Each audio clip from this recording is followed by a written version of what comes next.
Assalamualaikum teman-teman, ketemu lagi dengan saya Wina. Pada video kali ini kita akan membahas alur dari penulisan bab 1 khususnya di latar belakang. Kita simak ya teman-teman, sama-sama untuk kita belajar. Oke, pada kesempatan kali ini kita akan diskusi tentang bab 1. Bagaimana menulis bab 1 nanti saya akan jelaskan kepada teman-teman semua agar bab 1 kamu itu berkualitas. Bab 1 pada bagian pertama adalah latar belakang. Latar belakang ini penting loh teman-teman, karena latar belakang itu merupakan fokus dari penelitian atau fokus dari masalah Anda. Apabila Anda mengambil permasalahan, maka ini akan tergambar di bab 1. Latar belakang ini tidak berisi common sense, tetapi ketika Anda menyatakan itu masalah, Anda harus menunjukkan bukti-bukti bahwa hal tersebut menjadi permasalahan. Selanjutnya adalah alasan. Alasan penting yang menunjukkan bahwa penelitian itu penting untuk kamu pecahkan, untuk kamu lakukan. Misalnya ini, karena di kelas saya banyak mengandung miskonsepsi atau siswa mengalami miskonsepsi pada suatu materi, maka saya harus menyatakan argumentasi bahwa miskonsepsi ini menjadi permasalahan utama dalam penelitian saya. Oke, selanjutnya adalah mulailah menulis dari hal yang umum menuju hal yang khusus. Biasanya dalam penulisan latar belakang selalu disebutkan untuk menuliskan dalam segitiga terbalik. Maksudnya adalah segitiga terbalik bagian besarnya yang di atas lalu mengkerucut ke bagian kecil, yaitu inti atau pokok permasalahan yang kita angkat dalam penelitian kita. Nah, kesalahan yang biasanya dialami atau dilakukan oleh teman-teman mahasiswa adalah kebanyakan mereka menuliskan halnya terlalu umum. Misal nih, saya ingin meneliti tentang kemandirian belajar mahasiswa atau siswa saya selama masa pembelajaran daring atau pandemi. Lah, tetapi hal umum yang disampaikan oleh mahasiswa saya dalam bab 1 itu terlalu luas, teman-teman.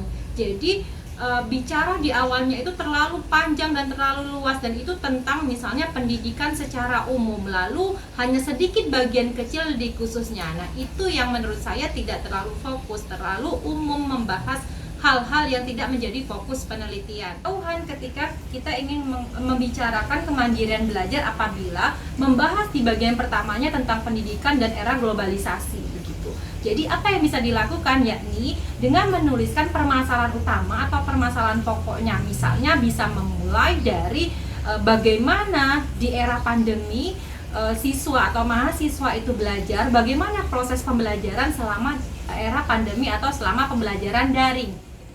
Oke, yang ketiga, melakukan studi pendahuluan. Studi pendahuluan ini teman-teman bisa lakukan dengan dua cara.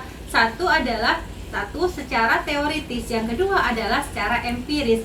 Bagaimana teoritis bisa teman-teman lakukan? Teoritis yaitu bisa berangkat dari ide teman-teman tentang sebuah gap yang terjadi. Bisa jadi teman-teman melihat kondisi belajar ideal itu seperti apa, tetapi realitanya bagaimana. Itu bisa menjadi bisa tampak gapnya di situ. Lalu itu bisa menjadi permasalahan teman-teman. Lah, bisa juga teman-teman berangkat dari ide-ide yang teman-teman peroleh dari membaca artikel di sebuah jurnal.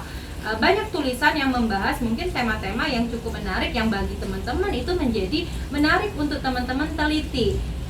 Nah, selanjutnya adalah empiris. Bagaimana untuk melakukan studi empiris? Nah, teman-teman bisa melakukan wawancara atau observasi ke sekolahan, bisa ke guru atau ke siswa jika penelitian teman-teman jenisnya adalah pendidikan. Atau teman-teman bisa melihat ke sekolahan bagaimana sih proses pembelajaran selama ini berlangsung. Misal nih, kalau saya di fisika misalnya ingin mengetahui bagaimana sih pembelajaran fisika itu selama masa pandemi, atau bisa juga ingin mengetahui atau meminta kepada guru nilai ujian ulangan harian atau ujian materi fisika di sekolah. Oke, langkah keempat adalah kemukakan analisa kalian secara tajam dalam bab 1 atau latar belakang. Dari sini, teman-teman bisa mengambil berbagai referensi, membacanya, kemudian memahaminya, lalu menuliskan kembali ke dalam latar belakang sesuai dengan kalimat teman-teman. Jangan sampai teman-teman copy paste dari beberapa tulisan-tulisan yang kalian anggap itu nyambung, padahal tidak nyambung, asal tempel saja.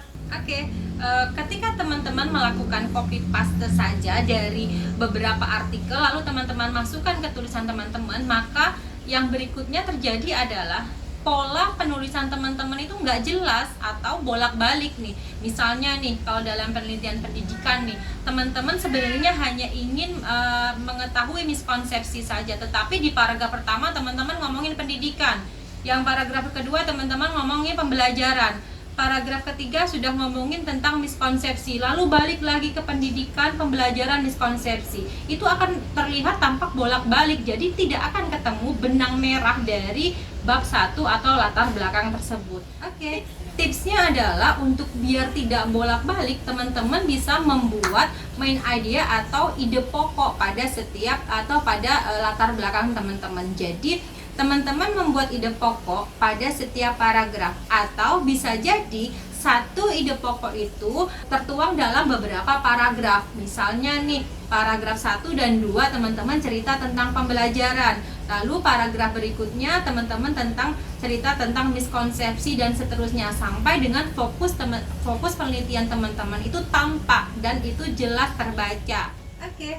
yang kelima ya, kalian harus mensitasi atau merujuk sumber-sumber terpercaya dan bagus. Banyak sekali artikel-artikel yang membahas tema-tema yang kalian ambil tentunya. Kalian bisa mengambil dari berbagai jurnal-jurnal terpercaya, ada yang terakreditasi dalam negeri maupun luar negeri. Teman-teman merujuk hal tersebut sebagai acuan atau gambaran di mana sih posisi penelitian teman-teman. Nah, selain itu, sitasi atau rujukan tadi juga dapat mendukung tema atau bahkan hasil penelitian yang teman-teman temukan dalam penelitian teman-teman semua. Oke, yang terakhir, yang keenam, teman-teman, ini juga penting, nggak kalah pentingnya dari 1 sampai ke 5. Yang keenam adalah teman-teman harus menuliskan semua ide dan analisa teman-teman dalam kalimat yang mudah dipahami dan kalimat yang baik. Tentunya kalimat yang sesuai dengan penulisan atau kaidah-kaidah penulisan yang baik. Misalnya SPOK begitu ya. Jadi jangan sampai ngalor ngidul nggak jelas, tetapi panjangnya minta ampun, tetapi maknanya nggak jelas apa. Siapakah objeknya, siapa subjeknya, dan apa informasi yang diberikan. Begitu teman-teman. Demikian 6 tips dari saya untuk memandu teman-teman dalam menuliskan bab 1 dan khususnya latar belakang. Semoga ini mempermudah teman-teman supaya teman-teman bisa fokus menuliskan bab 1 teman-teman. Jangan bilang bahwa bab 1 itu sulit, karena bab 1 itu adalah bagian pertama, bagian muka yang menjadi tertarikan orang untuk melihat atau membaca skripsi kamu. Sekian video kali ini, semoga ini dapat membantu teman-teman dan bermanfaat bagi teman-teman yang sedang menulis skripsi, atau bahkan bermanfaat bagi teman-teman yang akan menulis skripsi. Kita bahas materi berikutnya pada video-video berikutnya. Assalamualaikum warahmatullahi wabarakatuh.